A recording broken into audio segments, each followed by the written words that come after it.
Nabi kita Muhammad sallallahu alaihi wasallam membimbing kita untuk memanfaatkan hari yang penuh anugerah ini, hari yang penuh mulia ini, yaitu hari Asyura, untuk meningkatkan ibadah kita, memperbanyak ibadah kita, taat kita kepada Allah Subhanahu wa taala.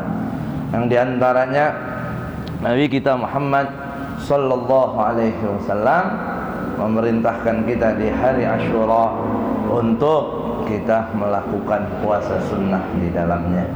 Bahkan ketika Nabi sallallahu alaihi wasallam melihat orang-orang Yahudi di kota Madinah, mereka berpuasa di tanggal 10 Muharram, Nabi bertanya kepada mereka kenapa mereka berpuasa di 10 Muharram. Mereka mengatakan karena di tanggal ini, di hari ini, Allah Subhanahu wa taala menyelamatkan, memenangkan Nabi Musa alaihissalam dan pengikutnya dari kejahatan Fir'aun dan pasukannya. Maka mereka melakukan puasa di hari Asyura dalam rangka mensyukuri nikmat besar itu dan memuliakan karunia Allah Subhanahu wa taala yang diberikan kepada Nabi Musa alaihissalam. Nabi kita sallallahu alaihi wasallam mengatakan, nahnu aula minkum bi Musa. Maka Nabi sallallahu alaihi wasallam melakukan puasa Asyura dan memerintahkan kita umatnya untuk puasa di hari Asyura. Bahkan ketika itu Nabi juga mengatakan kalau beliau masih ada umur di tahun yang akan datang, beliau pun juga akan berpuasa di tanggal 9-nya atau hari Tasu'a, hari kita tadi ini. Namun Allah Subhanahu wa taala memiliki kehendak lain. Nabi Muhammad sallallahu alaihi wasallam terlebih dahulu meninggal dunia. Namun bukan berarti baru saat itu Nabi berpuasa di hari Asyura. Dari sebelum-sebelumnya pun Nabi sudah melakukan puasa Asyura. Dan bukan berarti Nabi puasa Asyura karena melihat orang-orang Yahudi melakukan puasa di hari Asyura.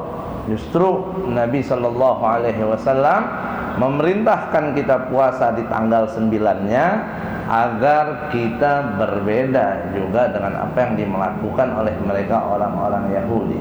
Karena Nabi sallallahu alaihi wasallam sangat tidak menginginkan ya kita sebagai umat Islam melakukan apapun, apalagi yang sifatnya ibadah, yang ada kemiripan, kesamaan dengan mereka orang-orang di luar Islam, ya khususnya Yahudi dan Nasrani. Nabi sallallahu alaihi wasallam banyak sekali dalam hadis yang diawali dengan perintah khaliful yahud wan nasara, khaliful yahud wan nasara, agar kita berbeda dengan Yahudi dan Nasrani. Namun kalau seandainya di hari tadi kita belum sempat melaksanakan puasa Tasu'a, bukan berarti juga ya besok kita nggak disunahkan Asyura.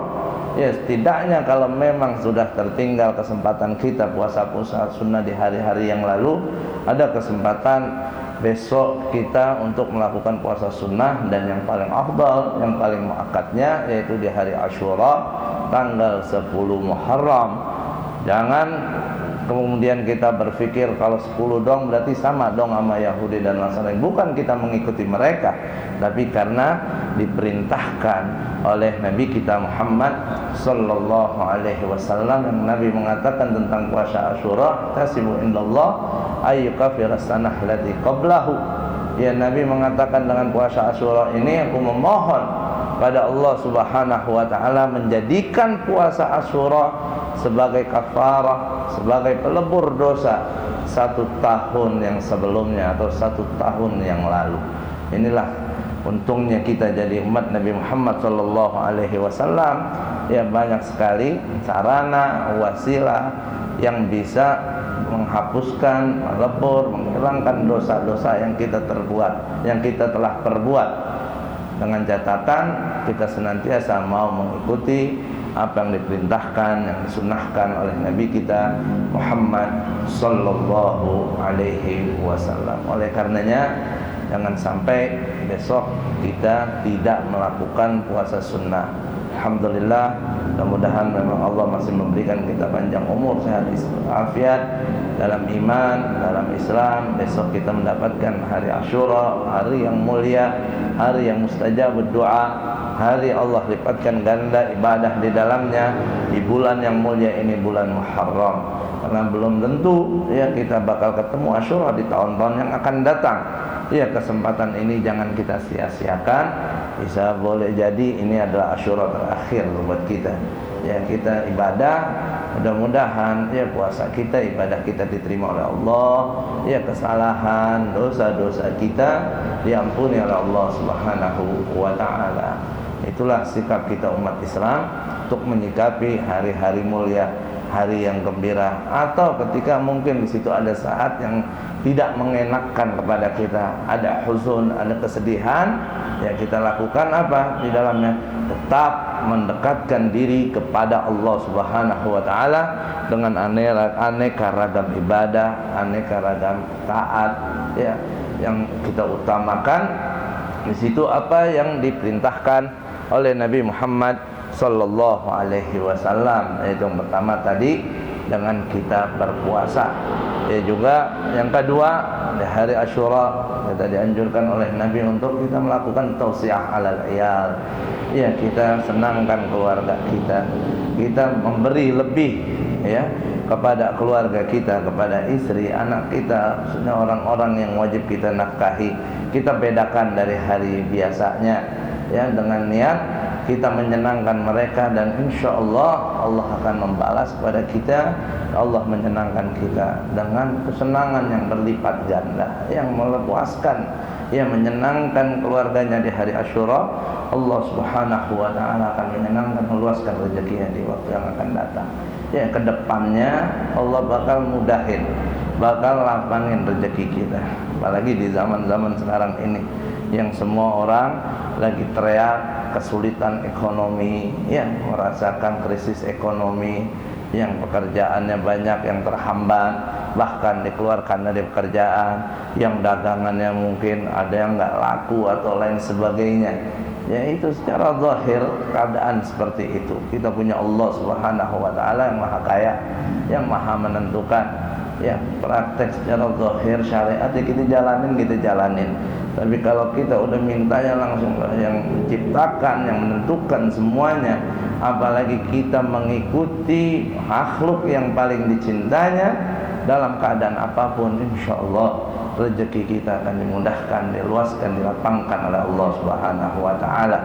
Insya Allah ya, sejatinya umat Islam, umat Nabi Muhammad sallallahu alaihi wasallam, kalau emang betul-betul dia orang Islam, beriman, bertakwa, yakin sama Allah, yakin sama Rasulnya, tidak harus ada keadaan dia kesulitan dalam keadaan apapun. Ya, karena kesulitan apapun Allah Subhanahu wa taala janjikan akan memberikan jalan keluar untuk mereka. Allah janjikan akan memberikan rezeki yang enggak pernah mereka duga. Yang penting apa? Kuncinya beriman dan bertakwa. Wa may yattaqillah yaj'al lahu makhraja wa yarzuquhu min haitsu la yahtasib.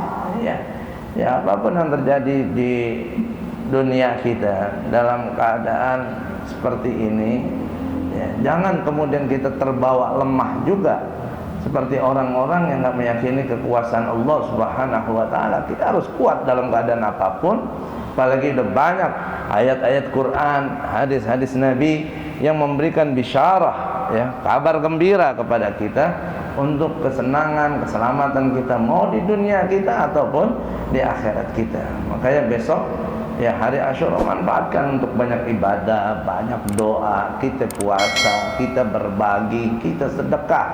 Ya, insya Allah setelahnya rezeki kita digampangin semua sama Allah Subhanahu wa taala.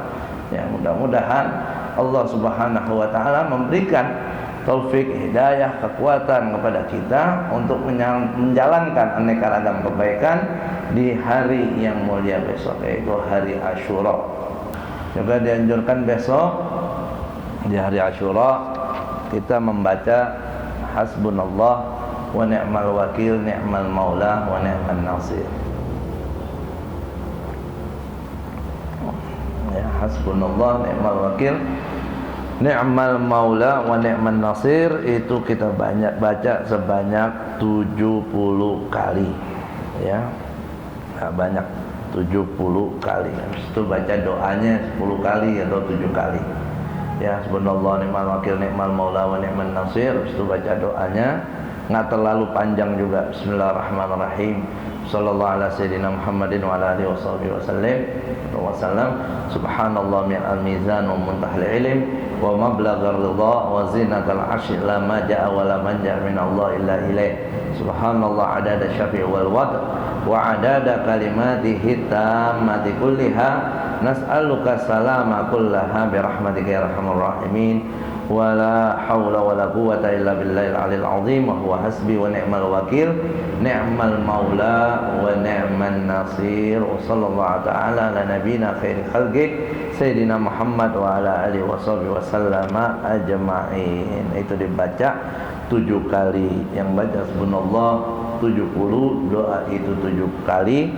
Lam yamut tilkas sana ya, insyaallah tahun itu dia enggak mati ya. Wa man dana ajaluhu lam yuwaffaq li qiraatihi. Katanya kalau emang ajalnya udah dekat, pas Asyura dia nanti enggak baca. Ya, jadi besok enggak baca siap-siap. Ya, tahun ini lewat. Ya wallahu alam ya, ajal di tangan Allah insyaallah. Ya niat kita baca ini untuk nyari ridha Allah Subhanahu wa taala, minta rahmat Allah, keselamatan dari Allah Subhanahu wa taala. Dan banyak lagi ya doa-doa, zikir-zikir yang dibaca di hari Asyura. Ada subhanallah mil'al mizan muntahal ilm, itu dibaca sampai ada Allahu akbar, ada syafa'i wal watar, ada kalimat tamma kuliha. Dan ada lagi Allahumma ya mufarrija kulli qarb wa mukhrija dhinnun yauma Asyura. Yang pengen dapat lebih daripada doa-doa dan amalan ya silakan ya lihat di kitab Kanzun Najah wa Surur. Kemudian juga yang dianjurkan di hari Asyura ya, selain tadi kita puasa, sedekah, ya nyenengin keluarga, juga silaturahim, ziarah salihin, yang besok ada waktu ziarah ke orang-orang saleh yang masih hidup ataupun yang udah meninggal, atau silaturahmi ke keluarga-keluarga kita ya. Dan juga diantaranya apa? Kita berbagi, nyantunin, nyenengin anak-anak ya, anak-anak yatim.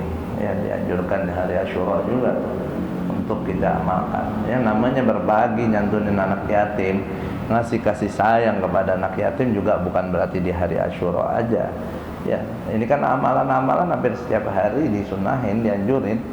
Tapi di hari Asyura, andai kata di hari-hari lain kagak kita kerjain, ya paling kagak di Asyura dah kita amalin. Nah, tahun ini kebetulan memang keadaan kan banyak berbeda dengan sebelum-sebelumnya, karena kegiatan-kegiatan belum dibebaskan seperti biasanya ya. Dalam masa pandemi COVID-19 ini belum bisa kita bikin tabligh akbar atau kegiatan-kegiatan santunan anak yatim, pengajian-pengajian yang besar. Ya biasanya kalau udah masuk bulan Muharram ya kan tabligh akbar menyambut tahun baru Hijriah ya kan banyak diadakan di mana-mana, termasuk kegiatan santunan kepada anak yatim. Nah sekarang hampir ya jarang, hampir nggak ada. Ya ada 1-2 tapi nggak terlalu banyak seperti biasanya. Nah jangan itu keadaan seperti ini menjadikan penghambat buat kita, karena nggak ada acara akhirnya kita nggak mau beramal, karena nggak ada kegiatan acara santunan akhirnya kita nggak mau menyantuni. Jangan ya, menyantuni anak yatim nggak kudu nunggu acara, nggak harus di dalam acara ya. Justru kalau memang mau lebih baik lagi ya jauh dari riya, bahkan kita bisa lebih menghormati anak yatim. Kita berikan rezeki kita kepada mereka, kita antar ke rumahnya masing-masing. Ya nggak ngerepotin dia, nggak bikin capek dia. Ya bukan berarti kalau kita bikin acara santunan itu nggak bagus buat syiar. Ya buat ngajak orang. Ya kadang kan orang kalau nggak diajak nggak mau juga. Ya dengan acara seperti itu akhirnya orang pada mau ikut, mau nyantunin. Cuma kadang kan anak yatim dipanggil dari pagi. Ya dari jam 8 udah datang. jam 12 baru dibagi duit 20.000 lagi. Ya Allah, kasihan banget. Ya, dibagi 20.000, yang bagi yang paling ujung. Ini panitia berjejer 10 orang, satu orang megangin palanya semua. Ya Allah, pala dipegangin sampai pitak, sampai sana buka amplop 20.000 doang, kasihan banget. Ya emang berapa aja, yang penting ikhlas mah nggak masalah ya, baikan ya, tapi juga sesuaiin, pantesin ya, biar dia anak yatim bukan berarti harus kita memperlakukan seenak kita. Justru dia butuh ya, kita angkat, kita sanjung, kita kuatkan mereka, kita bantu mereka. Jangan cuma kita ngarep pahala gede yang kita keluarin dikit banget ya. Ya kan sunnah dianjurin tuh kita megang palanya anak yatim, terus setiap rambutnya jadi rahmat buat kita. Ini megang tuh dengan kasih sayang, sama kasih duit. Iya, dan kasih sayang doang. Iya, dia mau dipegang, kalau kagak dikasih duit ya bedek juga, akhirnya entar kualat lagi kita. Si duit kek, si makanan kek, kasih apa kek yang manfaat buat dia. Ya, rezeki yang kita punya bagi. Ya, makanya kalau seandainya nggak ada acara santunan, ya paling nggak di kampung kita, di RT kita, atau ada keluarga kita yang ngerti itu, yang kita bagi dulu. Jadi kita kirimin duit, kayak yang paling simpel duit udah. Ya, kalau duit mau yatim, mau kagak, mau tua, mau kagak, mau siapa aja doyan, insya Allah. Ya kalau yang lain kadang ada yang males. Nanti duit mau dibeliin apa, terserah dia udah. Ya, nah, jangan sampai ya kita karena alasan karena nggak ada santunan kita lupa juga. Makanya salah satu hikmahnya kita bikin acara-acara itu kan juga mengajak orang yang kadang lupa, lalai, males kalau sendiri, ya suka enggan. Kayak ada acara begitu. Ya ada orang juga yang memang udah dari kebiasaannya suka nyantunin, nggak semua orang bisa dermawan seperti itu kadang. Ya makanya sekarang kita ingetin. Ya makanya mudah-mudahan ya sedikit banyak rezeki yang kita punya besok, khususnya nih besok, ya bukan besok aja, ya kapan waktu pokoknya kita bisa berbagi rezeki kita kepada orang-orang yang membutuhkan. Ya di antara yang membutuhkan itu anak yatim.